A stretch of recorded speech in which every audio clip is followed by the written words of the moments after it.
বিরতির পর স্বাগত। বাজেটের আগে নর্থ ইস্ট ডেভেলপমেন্ট বৈঠকে যোগ দিয়েছেন রাজ্যের মুখ্যমন্ত্রী ডক্টর মানিক সাহা।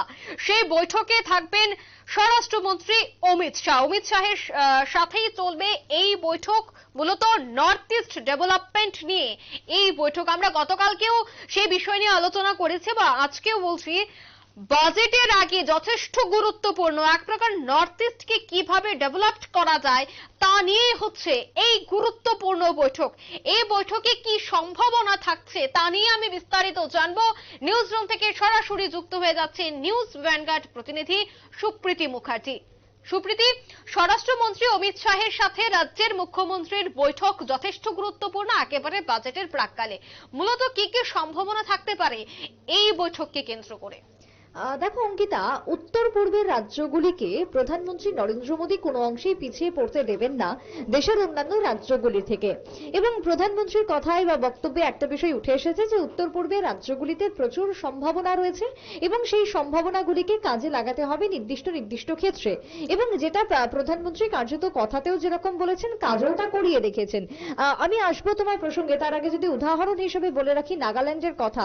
গত বছর আমরা দেখেছি নাগাল্যান্ডে গিয়ে মুখ্যমন্ত্রী তিনি সেই জায়গাতে দাঁড়িয়ে সেই নাগাল্যান্ডের ট্রেন এবং সড়ক ব্যবস্থাতে কতটা উন্নত করেছিলেন, উন্নয়ন ঘটিয়েছিলেন এবং দেশের অন্যান্য প্রান্তের সঙ্গে জুড়েছিলেন নাগাল্যান্ডকে। সেই জায়গায় দাঁড়িয়ে সামনেই রয়েছে তিনটে রাজ্যের পূর্ণ রাজ্য দিবস, যার মধ্যে আমরাও থাকছি। চলতি মাসেই আমাদেরও পূর্ণ রাজ্য রয়েছে, তার সঙ্গে রয়েছে তোমার মণিপুর এবং মেঘালয়ের পূর্ণ রাজ্য দিবস। এই সমস্ত কিছুকে সামনে রেখে এক প্রকার কিন্তু পরিষ্কার যে উত্তর পূর্বের রাজ্যগুলোকে পিছিয়ে পড়তে দেবে না প্রধানমন্ত্রী। তার জন্য একের পর এক ভাবনা চিন্তা রয়েছে উত্তর পূর্বের এই অষ্টলক্ষ্যের জন্য। সেই জায়গায় দাঁড়িয়ে গতকালকে রাজ্যের মুখ্যমন্ত্রী ডক্টর মানিক সাহা তিনি শিলংয়ে গেছেন। কার্যত শিলংয়ে তিনি একটি বিশেষ বৈঠকে যোগ দিয়েছেন। এনইসির সেই বৈঠক, নর্থ ইস্ট ডেভেলপমেন্ট কাউন্সিলের বৈঠকে তিনি যোগ দিয়েছেন। যে বৈঠকে বিজেপির সেকেন্ড ইন কমান্ড আমরা যদি বলি অমিত শাহ তিনি উপস্থিত রয়েছেন এবং তিনি বৈঠকের পৌরোহিত্য করছেন। এবং সামনে যেহেতু রয়েছে লোকসভা, তার আগে বাজেট পেশ হবে। সম্ভবত এই বাজেট পেশকে কেন্দ্র করে বৈঠকে বিভিন্ন বিষয় তুলে ধরবেন মুখ্যমন্ত্রী, যার মধ্যে রাজ্যের কি কি উন্নয়ন প্রয়োজন রয়েছে এই মুহূর্তে দাঁড়িয়ে সেই প্রসঙ্গ তিনি অতি অবশ্যই তুলে ধরবেন বলে মনে করা হচ্ছে সূত্র মারফত। আমরা যতটুকু খবর এই মুহূর্তে পেয়েছি, রাজ্যের চারটি বিষয় উঠতে পারে বা উত্থাপন করতে পারেন মুখ্যমন্ত্রী, যার মধ্যে সড়ক বা যোগাযোগ ব্যবস্থা। ইতিমধ্যে রাস্তাঘাটের ক্ষেত্রে আমরা একটা যেরকম ন্যাশনাল হাইওয়ে রয়েছে, ঠিক তার পাশাপাশি কয়েকদিন আগে আরো একটি ন্যাশনাল হাইওয়ে কিন্তু ইতিমধ্যেই বরাদ্দ দিয়েছে কেন্দ্র।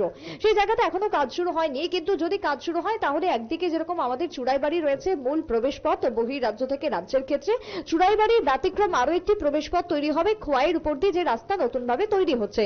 এবং উত্তরের রাজ্যের উত্তরে যে জেলাগুলি রয়েছে তাদের সঙ্গে যোগাযোগ যেরকম 7 ঘন্টার জায়গায় 2 ঘন্টাতে কমে দাঁড়াবে। অন্যদিকে বাংলাদেশ থেকে শুরু করে অন্যান্য পার্শ্ববর্তী সীমান্তে যে গ্রামগুলি রয়েছে তাদের সঙ্গে যোগাযোগ কমবে, দূরত্ব কমবে এবং তার সঙ্গে রাজ্য থেকে বাহির হওয়ার একটা যেরকম এতদিন প্রবেশ পথ ছিল সেই জায়গাতে 2টো প্রবেশ পথ হবে। অর্থাৎ সেই জায়গাতে দাঁড়িয়ে যোগাযোগ ব্যবস্থা যে এবার ফোকাস হতে চলেছে এই বৈঠকে তা কিন্তু এক প্রকার পরিষ্কার। তবে আমরা দেখেছি যে উন্নয়ন যখনই হয় তখনই কিন্তু তা একেবারে শহর কেন্দ্রিক হয়। পিছিয়ে পড়ে কোথায়? পিছিয়ে পড়ে গ্রাম, পিছিয়ে পড়ে মহকুমা, পিছিয়ে পড়ে প্রত্যন্ত অঞ্চলগুলো, যার জন্য দিনের পর দিন অবরোধের মতন খবর উঠে আসে আমাদের সামনে। তাই সেই জায়গাতে দাঁড়িয়ে শুধুমাত্র শহর কেন্দ্রিক এবার উন্নয়নের বিষয় ভাববেন না রাজ্যের প্রশাসনিক শীর্ষ নেতা বলেই মনে করা হচ্ছে। কারণ না হলে আগামী দিনে লোকসভা ভোট যেহেতু রয়েছে, সেই ভোটের আগে তার প্রভাব পড়তে পারে ওই সমস্ত অঞ্চলগুলি থেকে, ওই সমস্ত এলাকাগুলিতে তার একটা বড়সড় প্রভাব দেখা দিতে পারে বলে মনে করছেন অভিজ্ঞ মহল।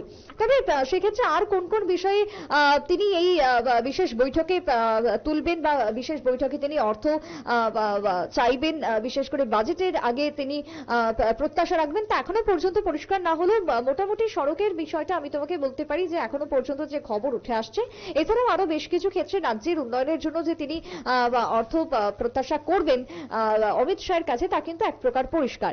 এবং সেই দিক থেকে দাঁড়িয়ে অর্থমন্ত্রী নির্মলা সীতারামন বাজেট পেশ করবেন এবং সেই বাজেট পেশ করার আগে যদি আজকে স্বরাষ্ট্রমন্ত্রী অমিত শাহ তিনি যে বৈঠক করছেন, তিনি যে বৈঠকে ইতিমধ্যেই পৌরোহিত্য করছেন, সেই বৈঠকে উত্তর পূর্বের আটটি রাজ্যের জন্য কোন কোন ক্ষেত্রে কোন কোন উন্নয়ন প্রয়োজন তা তিনি খতিয়ে দেখার জন্য এই বৈঠকে মূলত মিলিত হয়েছেন বলে খবর।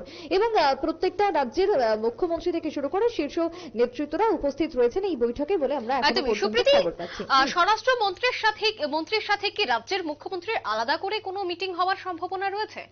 দেখো, আলাদা করে হয়তো এই মুহূর্তে কোনো মিটিং হওয়ার সম্ভাবনা নেই, কারণ মুখ্যমন্ত্রী আগামীকাল তিনি রাজ্যে ফিরে আসছেন। তাই সেই জায়গাতে দাঁড়িয়ে আজকে দিনভর কিন্তু নর্থ ইস্ট কাউন্সিলের বৈঠক চলছে, অর্থাৎ এনইসির যে বৈঠক সেই বৈঠক কিন্তু আজকে চলছে এবং প্রত্যেকটা রাজ্যই চাইবে তাদের ডেভেলপ হোক, তাদের উন্নতি হোক এবং সেই উন্নতিকে সামনে রেখে প্রত্যেকটা রাজ্যই চাইবে যে তাদের জন্য কেন্দ্রীয় অর্থ বরাদ্দ করুক।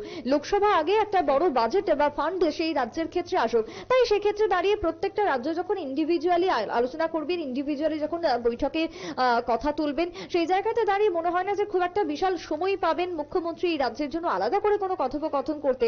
তবে আপাত দৃষ্টিতে যা বক্তব্য এখনো পর্যন্ত মনে হচ্ছে, যে সূত্র মারফত আমরা খবর পাচ্ছি, আজকের দিনভর এই বৈঠক চলছে এবং আজকের দিনভরের এই বৈঠকের মধ্যে প্রত্যেকটা রাজ্য ইন্ডিভিজুয়ালি কি কি ডেভেলপমেন্ট চাইছে সেই প্রসঙ্গই উঠে আসবে এবং সবটাই খতিয়ে দেখবেন, শুনবেন একদমই। স্বরাষ্ট্রমন্ত্রী অমিত শাহ। ধন্যবাদ সুপ্রীতি। ইতিমধ্যে নর্থ ইস্ট ডেভেলপমেন্ট নিয়ে চলছে এই গুরুত্বপূর্ণ বৈঠক। সেই বৈঠকে নর্থ ইস্টের বিভিন্ন মুখ্যমন্ত্রীরা যোগদান করেছেন। রয়েছেন ত্রিপুরার মুখ্যমন্ত্রী ডক্টর মানিক সাহা, তিনিও একাধিক বিষয় নিয়ে কথা বলবেন। যেহেতু সামনে বাজেট পেশ হচ্ছে, তারই আগে কিভাবে রাজ্যের কোন কোন খাতে টাকার প্রয়োজন, কোন কোন জায়গায় উন্নতির প্রয়োজন, প্রত্যেকটা বিষয় তিনি উত্থাপন করবেন এই বৈঠকে।